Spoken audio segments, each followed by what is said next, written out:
আজকে আপনাদেরকে দেখাবো সহজ উপায়ে কিভাবে সালোয়ার কাটিং। দেখেন আমি প্রথমে 4 ভাঁজে কাপড়টিকে ভাঁজ করে নিয়েছি। আপনারা এভাবে ভাঁজ করে নেবেন। আর এখন আমি উপরে যে বেশটি কাপড়গুলো আঁকা বাঁকা হয়েছিল সেগুলো আমি কেটে সোজা করে নেব। আমার তো হাতি কাঁপে। এখন আমি মাঝখানে একটা দাগ দিয়ে নিলাম যাতে পরবর্তী সেলাই করতে গেলে কুচি দিতে সুবিধা হয়। আমি এখানে আবার 15 ইঞ্চিতে একটা মার্ক 15 ইঞ্চি কাপড় নিলাম এই সালোয়ারটির জন্য পোস্টটা।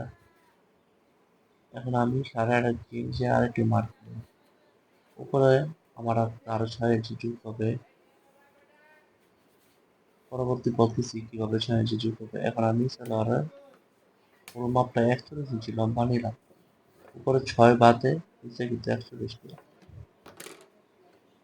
কারণ আমি নিচে আরেকটি বেশি দাগ দিলাম, এটা দিলাম সেলাইয়ের জন্য। সেলাইয়ের কাপড়টা বেশি নিলাম। আমি আবার 6 ইঞ্চি কাপড় একটি দাগ এতে দিলাম। মানুষের মাথার উপরে তো 4 যাইবো ইঞ্চি করে হারাবার কি আরেকটি দাগ দিলাম। আবার 6 ইঞ্চিতে আরেকটি মার্ক দিলাম।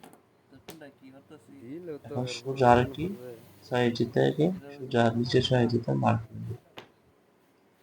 এখন 8.5 ইঞ্চি দাগেতে এইখানে যে 4 ইঞ্চি করে একটা দাগ দিয়েছিলাম সেখানে আবার মার্কটা করে নিলাম। আপনারাও এভাবে মার্ক করে তুই কি নিয়ে ফাইজলামি নেবেন। করছিস? আর দেখেন আমি হাইটা কিভাবে রাউন্ড শেপ দিয়ে রাখতেছি, আপনারাও ঠিক এভাবে রাউন্ড দিয়ে রাখবেন।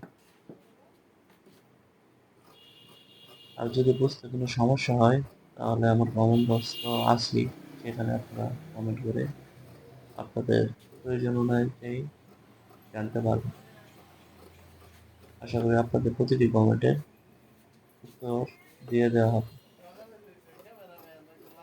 আমি যেভাবে কাটিংটা করলাম আপনারা এভাবে কাটিংটা করবেন। এখানে একটু দাগ কেটে নিলাম হয়ে যাতে গেছে এখানে ওকে। বোতামের ফাড়াটা হবে।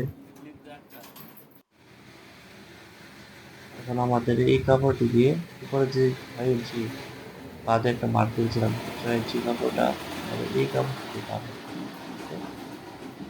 যে কুচির যে কাপড়টা উপরে যে কাপড়টাতে কুচি বসে সেই কাপড়টা কোমরের বেল্ট কেটে করে এই বেল্টটা আমরা বার করতেছি। আমি 11 ইঞ্চি বার করে একটু সোজা দাগ করে দিই। মানুষে কব মাপ এখন দেখ না সেলাইয়ের পারে এই আরেক জায়গাটাতে কাম। আবার কাটিং করে নিলাম। এভাবে কিন্তু আমি 9 ইঞ্চি নিলাম।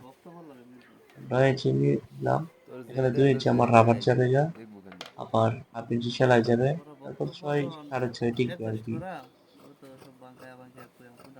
আপনারা যদি এভাবে কাটিংটা করবেন আমার সেলোয়ার কিন্তু কাটিং প্রায় শেষ। মাঝখানে আরেকটা দাগ কেটে নিলাম যাতে কুচি দিতে